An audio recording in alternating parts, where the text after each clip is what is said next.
Kita lanjutkan pembahasan kita di mata kuliah probabilitas dan statistik, masih di sesi 1, Introduction to Statistics dan Data Analysis, bagian kedua.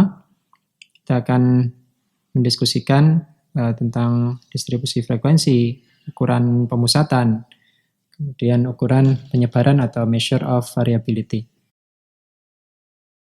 Data bisa dibagi dengan beberapa pengelompokan menurut susunan, sifat, waktu pengumpulan, sumber pengambilan, dan skala pengukuran. Menurut susunannya, data bisa dibagi menjadi dua, yaitu data acak atau tunggal dan data berkelompok.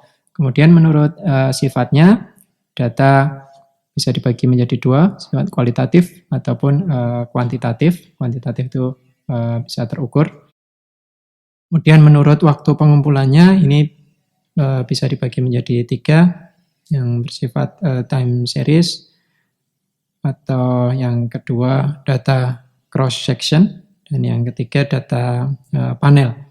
Kemudian menurut sumber pengambilannya, data bisa bersifat primer ataupun data sekunder. Primer ini diambil secara langsung, kemudian kalau sekunder ini sudah turunannya. Jadi seseorang yang menggunakan data tetapi dia mengambil dari sumber primer, maka pengambilan dia yang kedua ini disebut sebagai data sekunder, atau dia menggunakan data sekunder. Menurut skala pengukuran, data bisa dibagi menjadi dua, data discrete dan continue. Discrete ini nominal dengan ordinal, ini masuk dalam data discrete, artinya dia bisa dicacah. Kemudian untuk continue, yang termasuk di dalamnya dia data interval dan data rasio.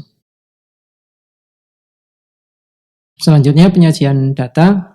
Penyajian data ini bisa dalam bentuk tabel ataupun grafik. Untuk tabel ini sifatnya tabel biasa, tabel kontingensi, ataupun yang ketiga tabel distribusi frekuensi. Sedangkan untuk penyajian data dalam bentuk grafik atau diagram, ini bisa dalam bentuk diagram batang, kemudian dalam bentuk garis, lingkaran, sebaran, lambang, kartogram, histogram, poligon frekuensi, ataupun kumulatif ataupun ogive. Distribusi frekuensi. Distribusi frekuensi adalah proses mengelompokkan data berdasarkan kelas dan banyak data per kelas.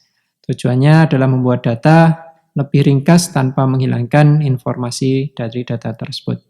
Langkah menyusun tabel distribusi frekuensi ini ada 4. Yang pertama, kita harus menentukan nilai tertinggi dan nilai terendah dari kumpulan data yang akan kita buat distribusinya. Kemudian yang kedua, tentukan range. Ini dari data terendah dengan terendah dengan tertinggi, kita bisa menentukan atau kita bisa mengetahui range-nya. Kemudian tentukan jumlah kelasnya. Ada beberapa kelas yang akan dibagi. Kemudian lebar, yang terakhir adalah lebar dari kelas atau intervalnya. Interval ini merupakan kelas yang digunakan untuk mendefinisikan data, untuk memastikan bahwa seluruh data telah ikut dalam pembentukan dari distribusi frekuensi tersebut. Kemudian setiap unit data hanya dapat diinputkan satu kali. Kelas interval dapat dicari dengan menggunakan persamaan berikut. Ada dua persamaan yang biasa dipakai, yaitu Sturck's Rule dan yang kedua Friedman and Diaconis. Kita akan melihat satu-satu. Untuk penentuan jumlah kelas menggunakan rumus Sturck's Law, ini ada rumusnya. K sama dengan 1 ditambah 3 pangkat 3 kali log N, di mana N adalah jumlah data, dan K adalah jumlah kelas, dan R-nya ini range dari lebar atau jangkauan dari selisih antara data tertinggi dengan data terendah. Dan lebar interval kelas ini dirumuskan sebagai R dibagi dengan K, atau range dibagi dengan jumlah kelas, di mana dengan jumlah kelas sendiri menurut Sturck's Rule ini sama dengan 1 ditambah 3,3 kali log N. Untuk yang kedua, berdasarkan rumus Friedman dan Diaconis, ini mereka menggunakan persamaan, bisa dilihat di sini persamaannya, K sama dengan 2 kali IQR N pangkat 1/3, di mana IQR sendiri ini adalah selisih dari quartile 3 dikurangi dengan kuartil 1. Jadi kita harus mengetahui dulu dari sekumpulan data ada kuartil 1, kuartil 2 itu sama dengan median, kuartil 3 berapa, maka selisih antara kuartil 3 dengan kuartil 1 ini nanti menunjukkan interquartile range dan dia dimasukkan ke dalam rumus untuk mencari jumlah kelasnya. Ini menggunakan perhitungan penentuan jumlah kelas berdasarkan persamaan Friedman dan Diaconis. Contoh, terdapat sekumpulan data sebagai berikut. Ini kita bisa melihat tabelnya seperti ini. Terus kita lihat di sini ada nilai terendah, nilai tertinggi dengan range. Kita bisa ketahui ketika nilai tertinggi 56, nilai terendahnya 37. Nah, maka range-nya sama dengan 19. Kemudian jumlah datanya kita bisa melihat di sini 5 kali 8, jadi jumlahnya ada 40. Nah, dari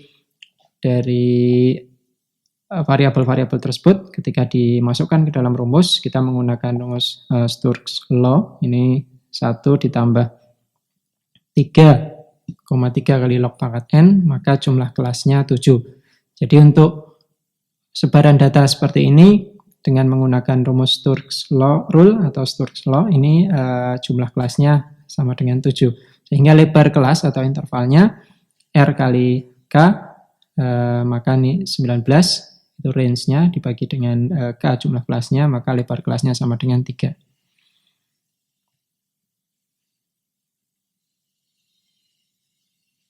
Nah, ketika sebaran data tersebut dibuat dalam bentuk grup data atau penyajiannya dalam bentuk interval, maka muncul dalam bentuk seperti ini. Jadi dari interval 37 sampai 39, ini dengan lebar kelas 3, ini jumlah datanya ada berapa. Kemudian dari 40 sampai 42, kemudian 43 sampai 45, dan seterusnya, masing-masing dihitung, dan ketika dijumlahkan nanti jumlah datanya sama dengan penjumlahan frekuensi untuk masing-masing interval. Interval merupakan kelas yang digunakan untuk mendefinisikan data dan untuk memastikan seluruh data telah ikut serta dalam pembagian, kemudian setiap unit data hanya diinputkan 1 kali. Frekuensi merupakan jumlah data untuk setiap interval, dan frekuensi ini perlu untuk dihitung untuk memastikan semua data telah masuk. Jadi frekuensi dan interval ini perlu dicek bahwa range data masuk dan jumlah data semuanya juga masuk.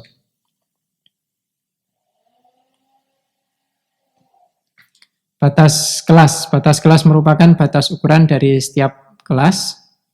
Batas kelas terdiri dari 2, yaitu batas atas dengan batas bawah.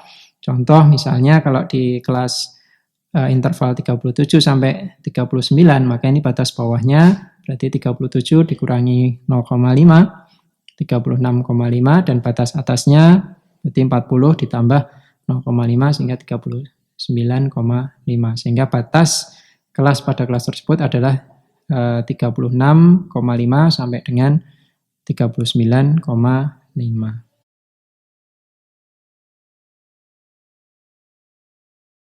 Lebar kelas merupakan selisih antara batas atas dengan batas bawah interval kelas. Nilai tengah merupakan nilai tengah untuk setiap interval. Nilai tengah dapat dicari dengan rumusan seperti ini. Nilai tengah sama dengan batas atas plus batas bawah ditambah batas bawah kemudian dibagi 2. Nah, tabel distribusi frekuensi dapat direpresentasikan menggunakan beberapa bentuk berikut: histogram, poligon, dan OGIF. Untuk penjelasannya nanti akan kita lanjutkan pada sesi berikutnya.